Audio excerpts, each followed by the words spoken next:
All right, well, let's just get into some games that we've played. The first one is For Sale by Eagle Gryphon Games. And Matt, was that the first time you played it? Yes, it was. Oh yeah. That's sweet. Mm-hmm.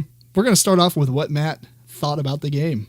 Interesting. The two phases, you got to be very mindful. You gave me a heads up on pretty much not blowing all your money, in the first couple of things. The strategy, though, as far as really, is it worth it to keep bidding on this? You got to cut your losses when you think it's time to cut them. Or sometimes the amount of cards out there, just passing and taking what's next is viable at times.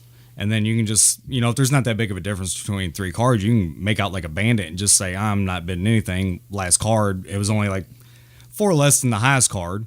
Yeah. So sometimes that situation arises. And then when you get to the second phase, trying to remember who got the bigger cards. Yeah, card count that. Yeah, is a big factor. And then just the big guessing game on, well, what exactly are people really going to go for here? And then...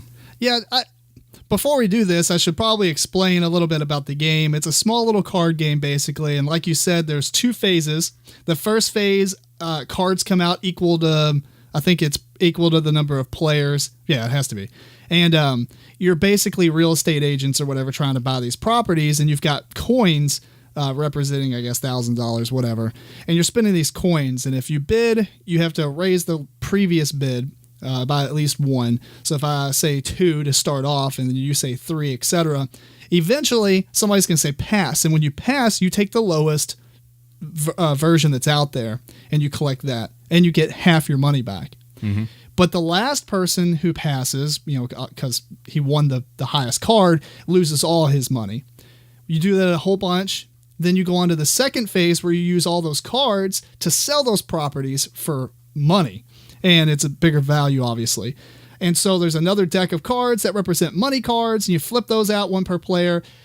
But in this case, everybody takes a card from all the cards that you previously won, put one face down, flip it over at the same time, and you gather up, based on lowest to highest kind of thing. Mm-hmm. And then after all that's said and done, you count up all the money cards you got from there, any of the coins you had left over from the first phase, and whoever has the most money wins.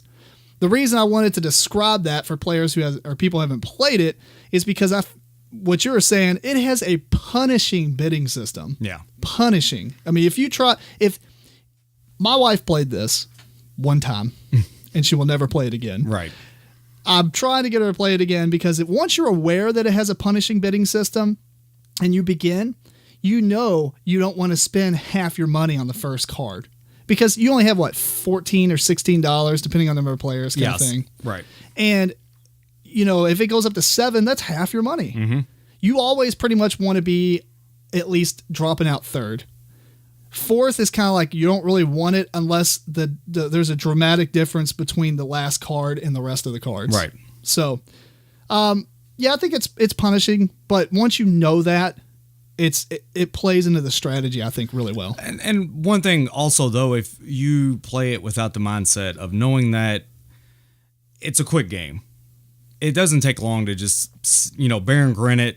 It's I'll know 15 minutes later from now if we play this again. I know that is what to true. do. So it's not like you made a blunder at the beginning of some game that takes 2-3 hours. That like an economical game where exactly. You're I've got the wrong shares here. Exactly. So it's not that, horrible, I guess. You can just kind of bend and bear it. And bear it. Sorry. I do wish that you started off a little bit more money because I feel like you don't have as much to go with at the very beginning. And so it only really, depending on the number of players, if you're playing with a full complement, which I think is 5 or 6, it comes back around to you and it's done. There's really no lapping. Right.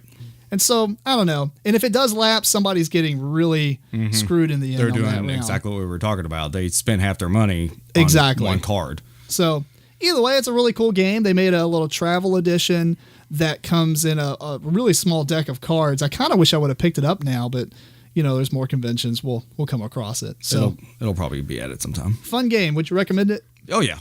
Yeah, definitely a good game. A filler for anybody. So